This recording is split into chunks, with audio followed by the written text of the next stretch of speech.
Ich bin Felix Süpp für die HFMA Netzreporter. Frau Schell, wir sind hier auf der Ausstellung, die dem Werk Maximilian Schells gewidmet ist. Was ist der Schwerpunkt hier auf dieser Ausstellung?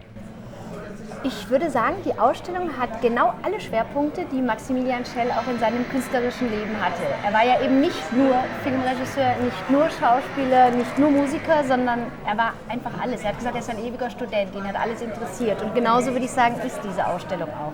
Es sind die großen Schwerpunkte da, Hollywood, die Alm, wo er aufgewachsen ist, wo er immer sich zurückgezogen hat.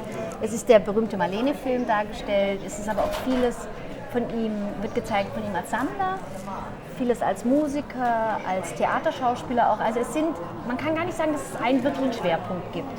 Also ich denke, es wird genau eben gezeigt, dass er ein Kosmopolit war und so wahnsinnig viele Interessen hatte. Und die Ausstellung ist sehr umfassend.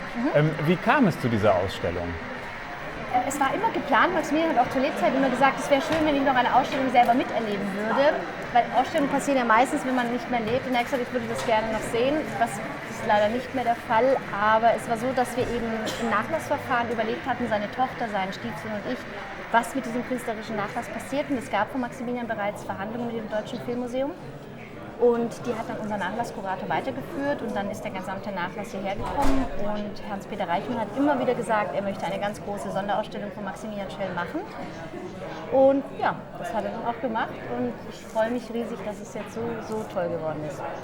Diese Ausstellung im Deutschen Filmmuseum vereint auch einige Gegenstände. Welcher dieser Gegenstände liegt Ihnen persönlich sehr am Herzen? Ich könnte jetzt sagen, es ist der Oscar, aber er ist es nicht. Ich habe ihn war eine Zeit lang immer bei seinem Verwalterstand, man hat ihn immer gesehen, er war halt da. Nein, es ist tatsächlich der Abschnitt Alm, wo eben seine Zeit auf der Alm dargestellt wird, wo ich ja jetzt auch lebe. Es ist der Tisch ausgestellt, an dem wir geheiratet haben. Und es ist natürlich eine sehr, sehr emotionale Erinnerung für mich eben und deswegen liegt mir genau dieses Möbelstück sehr am Herzen. Richtig, das nicht ausgestellt ist sein Flügel, der ist bei mir oben auf der Alm. Das ist das Stück, wenn mich die Leute fragen, was ist das, was sie am meisten mit ihm verbinden als an Gegenständen, dann würde ich sagen, das ist dieser Flügel. Der steht aber bei mir zu Hause, aber hier ist es auf jeden Fall der Tisch.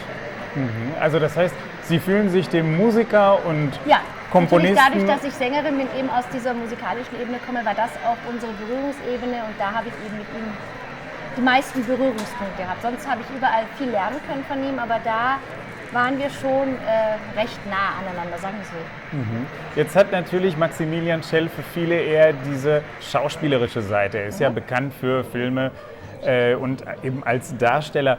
Für Menschen, die jetzt das Werk von Maximilian Schell irgendwo, sagen wir mal, eine Einführung in sein Werk suchen, welchen Film oder welches Werk von Maximilian Schell würden Sie empfehlen, um an Maximilian Schell und sein Werk heranzutreten, sozusagen als Einführung?